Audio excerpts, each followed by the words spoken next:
I had an accident where the police report said there were 4 cars involved.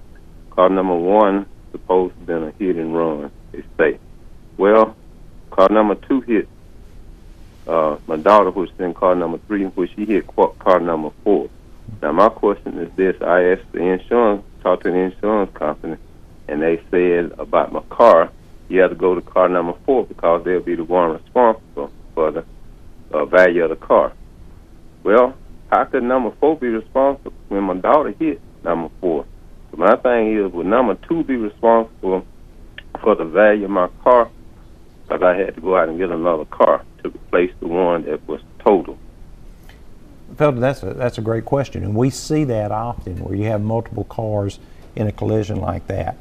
And the answer to your question is it would depend, and I would have to look at the accident report. You may even have to end up filing a lawsuit to unravel all that, and it can be more than one. For instance, if you strike someone that pulls out in front of you, but a car behind you is following too closely and hits you, it can be both of those cars' fault. So what you're going to have to do is get with a lawyer that handles automobile accident cases. Let them go over the accident report with you. Again, it may require filing a lawsuit to unravel what everybody did. But one thing's for sure, the insurance company is going to point the fingers. They're going to try to move liability away from whoever they're insuring. So you'll need somebody to look at that on your behalf.